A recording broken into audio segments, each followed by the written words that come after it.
Et c'est Lévis sans interdit. Elisabeth, bonjour, bienvenue. Bonjour Cécile, Elisabeth. bonjour Benjamin, bonjour à tous. Vous vouliez parler ce matin de l'émission Au Tableau, diffusée dimanche dernier sur C8. Oui, alors le concept, comme on dit pour la télé, ça se passe dans une salle de classe et des candidats à la présidentielle sont envoyés au tableau et interrogés par des enfants de 8 à 12 ans. Alors ça a été inventé en 2017 et à l'époque on s'était extasié sur le naturel de Macron face aux enfants. Et là, pour cette campagne 2022, eh bien, il y a un seul numéro avec Valérie Pécresse, Éric Zemmour, Yannick Jadot et Roussel. Donc, et la séquence qui a beaucoup tourné, c'est justement avec Fabien Roussel. Les gamins lui demandent si Staline doit être placé dans la colonne camarade ou pas camarade. Et là, il sèche et voilà ce que ça donne.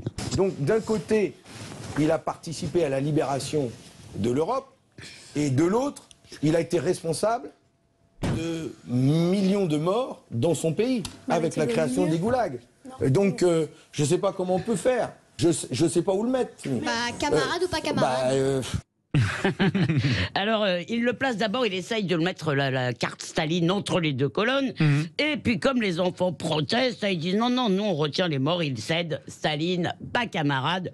Ouf, on a eu chaud. Alors ça, cette séquence a suscité une flopée de commentaires énamourés. Ils ont poussé Roussel dans ses retranchements, ils obligent les candidats à révéler une nouvelle facette d'eux. Bref, la vérité sort de la bouche des enfants.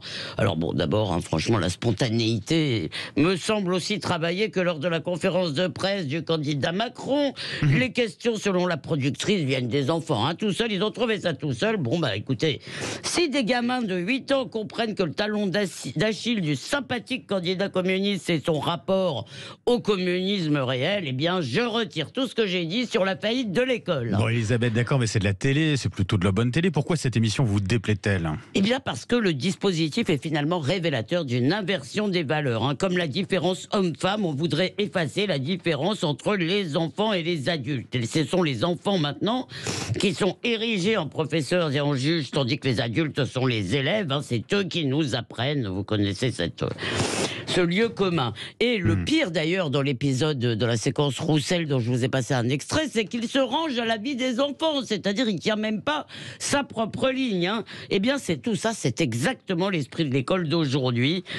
C'est l'horizontalité avec l'enfant au centre du dispositif. Et or la transmission suppose de la verticalité. Eh bien non, maintenant on demande à l'élève ce qu'il veut apprendre, c'est lui qui va noter ses profs et on lui apprend aussi à sermonner ses parents sur les bonnes cause du moment. En 2002, c'était la quinzaine anti-Le Pen où on leur demandait de pousser leurs parents à manifester. Maintenant, évidemment, c'est sur le climat. Maman, tu fais du mal à la planète. Et peut-être d'ailleurs qu'on leur dit aussi ce qu'il faut faire pour l'Ukraine. Alors maintenant, donc, les enfants sont les arbitres des élégances politiques. Il ne reste plus qu'à leur donner le droit de vote. Et vous verrez, on finira par voir des rigolos faire des roulades dans les jardins de l'Élysée. Et ben voilà, on va faire voter les enfants. Allez, c'est parti. Merci beaucoup. Elisabeth Lévy, on vous retrouve tout à l'heure, 8h45 pour les grands débats du matin.